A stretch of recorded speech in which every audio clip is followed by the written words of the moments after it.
Welcome student. आइए हम लोग आज एक नया चैप्टर देखने जा रहे हैं जिसका नाम है रेशियो और प्रोपोर्शन। रेशियो एंड प्रोपोर्शन, जिसे हिंदी में हम लोग क्या कहेंगे, अनुपात और समानुपात। अब यहाँ पर हम लोग समझेंगे कि अनुपात किसे कहते हैं और समानुपात किसे कहते हैं। तो आप लोग पहले से जानते हैं कि अनुपात उसे कहते हैं कि एक सजातीय राशि के आपस तुलनात्मक संबंध होता है, उसी को हम लोग क्या कहते हैं कि ये अनुपात में है। जैसे कि यदि हम लोग बात करेंगे कि ये 2 kg है, 2 kg, ये अनुपात अनुपात 400 ग्राम जी है। तो ये देखिए केजी में है, आइए किस में है, ग्राम में है। तो हम लोग कहेंगे, आप पूछा जाएगा आप लोगों से कि ये क्या अनुपात में है, तो आप लोग कहेंगे कि नहीं सर, ये अनुपात में नहीं है, इसलिए क्योंकि दो राशि हैं, इनके बीच आपसी संबंध क्या है। तो आपसी संबंध जो है कि ये केजी में है, ये ग्राम में है, तो दोनों को या तो ग्राम में रहना चाहिए या तो केजी में, दोनों को रहना चाहिए। तो हम इसे क्या करेंगे, ग्राम में कन्वर्ट कर लेंगे। तो जैसे कि आप लोग जानते हैं कि 1 kg बराबर 1000 ग्राम के बराबर होता है, तो 2 kg में 2000 ग्राम हो जाएगा। अब देखिए ये भी जी हो गया और ये भी जी हो गया, तो जी जी जो हो गया, अब ये क्या हो गया कि रेशियो बैलेंस हो गया। रेशियो जो होता है तुलनात्मक संबंध जो है इसका बैलेंस हो गया। तो अब इसे क्या करेंगे, काटेंगे। अब 4 एकम 4 और 4 पचे 20। तो ये देखिए 5:1 है, इसी को हम लोग क्या कहेंगे कि आपस में ये रेशियो जो है अनुपात में है। समझ में आया। अब देखिए रेशियो जो होता है किसी भी संख्या का फिक्स वैल्यू नहीं होता है, रियल वैल्यू नहीं होता है। इसे रियल बनाने के लिए हम क्या करते हैं कि इसे रियल बनाने के लिए हम 5x और x ये y का सहारा लेते हैं। तो आप लोग जानिए कि पूछा जाएगा कि रेशियो जो होता है, अनुपात होता है, वो क्या रियल रेशियो होता है। तो आप लोग बोलेंगे नहीं। हम बोलेंगे क्यों नहीं, तो बतलाइए कि जैसे 5 है, 10 5 का भी हो सकता है, और मान लेते हैं 75 15 का भी हो सकता है। तो देखिए आप बोलेंगे कि इनमें से ये किसका रेशियो है, तो आप लोग बोलेंगे कि ये तो दोनों का उतना ही है। तो बतलाइए दोनों का जब ये है तो ये फिक्स नहीं ना हो सकता है। इसीलिए रेशियो का जो रेशियो होता है वो फिक्स नहीं होता है। इसको फिक्स बनाने के लिए 5x और y का सहारा लिया जाता है। इतना आप लोग को समझ में आ गया होगा। अब यहाँ पर समझेंगे कि समानुपात किसे कहते हैं। तो आप लोग कहेंगे कि समानुपात उसे कहते हैं कि जो दो अनुपात के बराबरी को ही हम लोग क्या कहते हैं, समानुपात कहते हैं। अब इसका देखिए, इसका जो सिंबल होता है ये ऐसे होता है। इसे हम लोग एज भी बोलते हैं, एज कह रहे हैं, इज टू बोलते हैं, इज टू बोलेंगे। इसे इज टू भी बोलते हैं।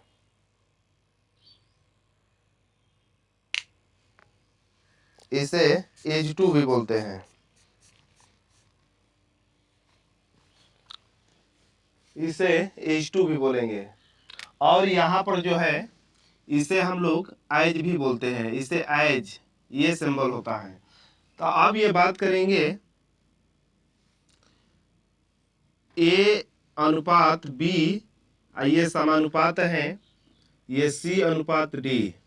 अब यहाँ पर जो ये होता है, देखेंगे कि इसे एज भी कहा जाता है, एज भी कहा जाता है, या समानुपात जो भी बोलना है। ये बराबर भी इसे होता है, बराबर भी बोल सकते हैं, इसको इक्वल भी बोल सकते हैं।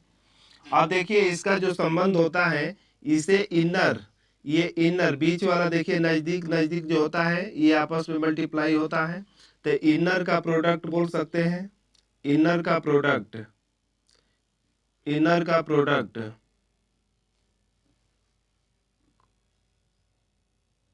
इनर का प्रोडक्ट हिंदी में इसे कह सकते हैं कि आंतरिक राशि, आंतरिक राशि। अब ये देखिए ये बाहर बाहर से है, तो हम इसे बोलेंगे एक्सटर्म का प्रोडक्ट, एक्सटर्म का प्रोडक्ट। बाहरी राशि, बाहरी राशि। अब यहाँ पर देखेंगे जो इनर का प्रोडक्ट, इनर आंतरिक जो राशि इसमें मल्टीप्लाई होता है तो BC इक्वल AD के बराबर होगा। AD की ये एक फार्मूला हो जाता है। अब यहाँ पर देखेंगे इसे ऐसे भी लिख सकते हैं कि A अनुपात B है तो A बटा B भी लिख सकते हैं। IH का मतलब बराबर का चिन्ह दे दो और C/D भी लिख सकते हैं। तो ये जो होता है ये समानुपात में होता है। तो आप लोग इतना जान चुके होंगे। चलिए इसी पर हम लोग क्या करेंगे, एक एग्जाम्पल लेते हैं। जैसे कि ये एग्जाम्पल होगा, चलिए ये हम लोग देखते हैं। अब ये क्या करेंगे, चलिए देखते हैं। अब ये इनर का प्रोडक्ट, इनर का प्रोडक्ट भी कहेंगे इसे। तो इनर का प्रोडक्ट माने जो आंतरिक गुणा है करेंगे x गुणे 7, x गुणे 7 ये बराबर हो जाएगा। फिर एक्सटर्न का प्रोडक्ट माने बाहरी राशि का गुणा, तो यहाँ पर 3 हो गया, यहाँ पर 35 हो गया। अब ये देखेंगे कि जो कटने वाला है 7 से 35 5 बार में कटेगा। अब यहाँ पर x बराबर जो हो जाएगा 5 तिया 15, 5 तिया 15 हो जाएगा। इसका यही आंसर होगा, इसका यही आंसर होगा। एक और क्वेश्चन लेते हैं। चलिए सेम उसी तरह ये भी क्वेश्चन है, हम लोग इसको देखते हैं। सेम उसी तरह करना है। देखिए इनर का प्रोडक्ट, आंतरिक राशि का गुणा।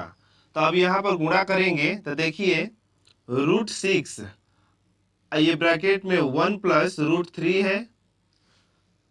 अब इक्वल बराबर का यहाँ चिन्ह देंगे क्योंकि अभी बोले हैं कि इसे एज बोलेंगे, एज के इक्वल भी बोलते हैं। अब ये एक्सटर्म का प्रोडक्ट, एक्सटर्म का प्रोडक्ट √2 इंटू x हो गया। तो देखिए हम यहाँ क्या करेंगे कि √2 से √6 √3 बार में कट जाएगा, कट जाएगा। अब ये x बराबर ये आपका क्या हो गया, अब मल्टीप्लाई करेंगे √3 से 1 में करेंगे तो √3 होगा, और यहाँ पर प्लस है तो प्लस, √3 में √3 का मल्टीप्लाई जब करेंगे तो ये 3 हो जाएगा। ये ऐसे इसका ये आंसर हो गया। चलिए अब उसी तरह हम क्या करते हैं, दूसरे टाइप को देखते हैं। चलिए हम थर्ड क्वेश्चन देखते हैं। तो थर्ड क्वेश्चन में सेम उसी तरह करना है कि इनर का प्रोडक्ट, इनर का प्रोडक्ट जैसे करेंगे एक्सटर्न का प्रोडक्ट, तो 1.2 इंटू x ले लेंगे और बराबर 3.9 इंटू 2 हो जाएगा।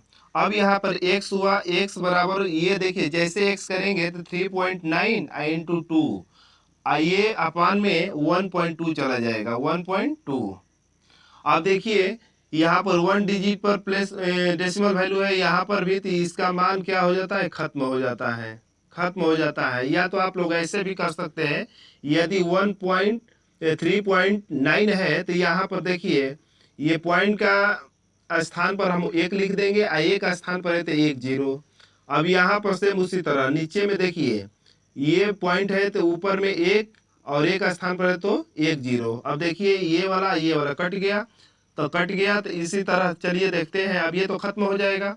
अब देखिए 2 से कटेगा 12 6 बार में, 6 बार में 6 से जब भाग देंगे तो 6 का टेबल 6 बार बोलेंगे तो 36 होगा। आप पॉइंट दे देंगे तो यहाँ कितना देखिए 36, इसमें से 3 बचा, और जैसे आप पॉइंट लगाए तो यहाँ पर 30 हो गया, तो 6 5 30। तो इसका वैल्यू जो आएगा x बराबर 6.5 होगा। ठीक है, हम लोग रेगुलर इसी तरह देखते रहेंगे। आज टाइप रेशियो का टाइप 1 देखे, कल हम टाइप 2 और 3 देखेंगे दोनों।